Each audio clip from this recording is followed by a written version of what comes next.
Section 133, title is assault or criminal force with intent to dishonor person otherwise than on grave provocation. इस चीज को बाद में discuss करेंगे। ये कहता है कि असॉल्ट या क्रिमिनल फोर्स का यूज करना किसी व्यक्ति को अपमानित करने के लिए, किसी व्यक्ति को नीचा दिखाने के लिए, तो उसकी क्या पनिशमेंट है। ठीक है, सेक्शन 130 में हमने देखा था असॉल्ट, सेक्शन 129 में हमने देखा था क्रिमिनल फोर्स, 128 में हमने देखा था फोर्स, एंड देन 131 में हमने देखा था 131 में punishment for assault and criminal force. Similar sections हैं, आप कनेक्टेड हैं एक दूसरे से, तो उसको भी रीड कीजिए। उसके बाद वही असॉल्ट और क्रिमिनल फोर्स जो अभी हमने डेफिनेशन पढ़ा, जो अभी हमने समझा, उसी का प्रोविज़न इस सेक्शन 133 में है कि कोई व्यक्ति असॉल्ट या क्रिमिनल फोर्स का यूज़ करता है किसी भी व्यक्ति को नीचा दिखाने के लिए, तो क्या उसकी कोई पनिशमेंट है। तो बीएनएस कहता है जी हाँ, और बीएनएस इसको एज एन ऑफेंस भी ट्रीट करता है। इसकी वर्डिंग्स देखते हैं। Whoever assaults or uses criminal force to any person, कोई भी व्यक्ति असॉल्ट या फिर क्रिमिनल फोर्स यूज करता है किसी भी व्यक्ति के अगेंस्ट में जानबूझ के, स्वेच्छा से, कि सामने वाले व्यक्ति को नीचा दिखाया जा सके, सामने वाले व्यक्ति को अपमानित किया जा सके।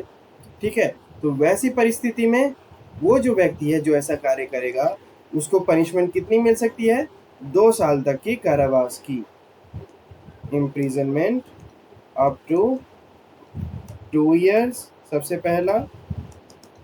दूसरा, कोर्ट चाहे तो उस पर फाइन भी इम्पोज करके छोड़ सकता है। और तीसरा, दोनों, यानी कि पहला प्लस दूसरा, जो कि है इम्प्रिजनमेंट अप टू 2 years और फाइन, ये दोनों ही कोर्ट चाहे तो एक बार में दे सकते हैं। ठीक है, इतना समझ में आया। इस बीच वाली लाइन को भी मत देखो, ठीक है, ये मैंने छोड़ दिया। इतना समझ में आया कि कोई भी व्यक्ति असॉल्ट या क्रिमिनल फोर्स यूज़ करता है किसी व्यक्ति को नीचा दिखाने के लिए, तो उसको 2 साल तक की सज़ा हो सकती है, या फिर कोर्ट उस पर फाइन इम्पोज कर सकता है, या फिर कोर्ट चाहे तो दोनों ही उस व्यक्ति पे इम्पोज कर सकता है। लेकिन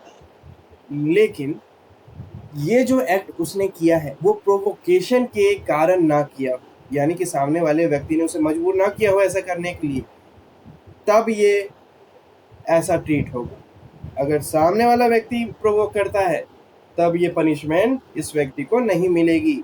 इसलिए यहाँ पे लिखा है otherwise than on grave provocation, कि अगर प्रोवोक करता है सामने वाला तब तो ये पनिशमेंट नहीं मिलेगी। लेकिन अगर वैसा कुछ भी नहीं हुआ, प्रोवोकेशन नहीं आया सामने से, और मैं खुद से ही असॉल्ट या क्रिमिनल फोर्स कर रहा हूँ उसको नीचा दिखाने के लिए, तो वो एज एन ऑफेंस ट्रीट होगा। यही जो टाइटल में लिखा है वही यहाँ पे मेन क्लॉज में लिखा है, otherwise than on grave and sudden provocation given by that person, कि सामने वाले के द्वारा ग्रेव यानी कि गंभीर और तुरंत जो प्रोवोकेशन देते हैं, अचानक वाला, जहाँ पे सोचने समझने का टाइम ही नहीं मिलता, तो वो चीज़ सामने से नहीं आना चाहिए। वो चीज़ सामने से अगर आई है तो फिर इस व्यक्ति को असॉल्ट या क्रिमिनल फोर्स की पनिशमेंट ये वाली नहीं मिलेगी। कुछ और मिल सकती है लेकिन ये वाली नहीं मिलेगी, इतनी नहीं मिलेगी। इसके अलावा अगर सामने से प्रोवोकेशन नहीं आया है और मैं स्वेच्छा से, खुद से, जानबूझकर, मैलाफाइड इंटेंशन के साथ, यानी कि बुरे इरादे से सामने वाले व्यक्ति को नीचा दिखाने के लिए असॉल्ट या क्रिमिनल फोर्स का यूज़ करता हूँ, तो ऐसे में मुझे कितनी पनिशमेंट मिलेगी, 2 साल तक की कारावास की, या फिर फाइन की, या फिर दोनों।